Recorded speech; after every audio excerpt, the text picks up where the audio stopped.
What's going on, guys? It's Brandon again, and today I'm bringing you guys a brand new War Thunder video. And today we are taking a look at some simulator ground forces. However, I'm going out in the P-47 D-25 with the Freedom loadout, as I like to call it, which has 10 rockets, 2 1,000-pound bombs, and a 500-pounder. And this loadout can be incredibly devastating when attacking ground targets.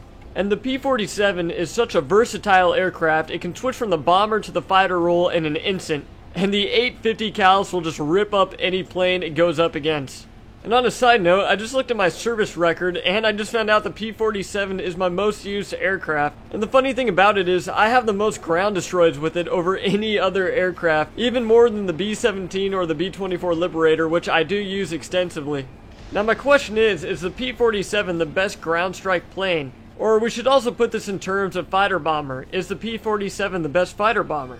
Now we could go ahead and include heavy bombers and medium bombers, but I think we should go ahead and separate those from the fighter bomber or ground striking role, and I really don't feel like that they're fitting the category that I'm talking about.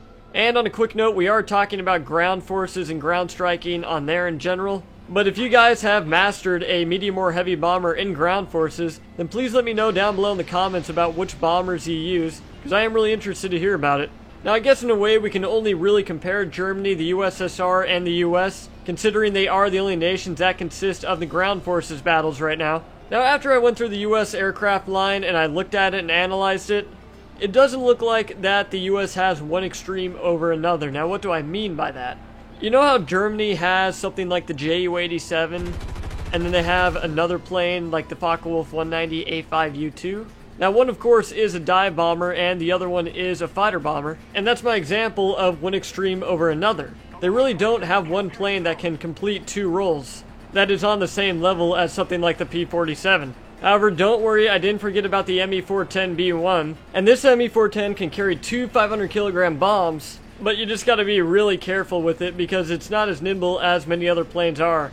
Now, if we're talking in terms of the USSR, the biggest contender against the P-47 is going to be the IL-2 1942, simply because it carries a great payload and it has amazing offensive armament. I believe it's something like two 23mm cannons and two 7.62 machine guns, along with 4 rockets and 4 100-kilogram bombs. Another group of USSR planes I enjoy using are the PE-3s. The only reason why I would use the IL-2 over the PE-3s is because of the offensive armament. But also, we have to remember that each of these planes has a different role.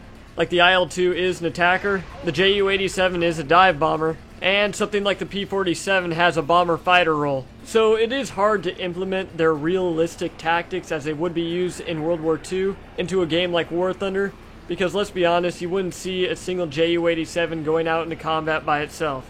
Which then brings me back around to the P-47. Just to give you guys an idea, whenever I take out my American ground forces, pretty much regardless of what tier I am playing, I am bringing out the P-47. And I really don't think that there's any other nation I do that for. But then again, I guess it's pretty much based off of personal opinion. If you're going to be playing that nation, then you're going to bring out the pinnacle of what they have. So I'd really like to hear your guys' thoughts and opinions down below in the comments. Go ahead and tell me what your favorite ground attacking plane is out of all the nations.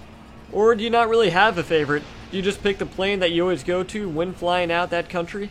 Or maybe you don't focus on the air battle at all. Maybe you just primarily focus on the tank battles. But anyway, guys, I think that pretty much sums up this video. If you have any questions, comments, or concerns, then go ahead and leave them down in the comments below, and I will get back to you as soon as possible. Also, on a side note, if there's any other videos or recommendations that you have or you want to see, then please let me know. I'm always up for doing anything you guys recommend. But I hope you guys enjoyed this video. My name's Brandon, and as always, have a nice day.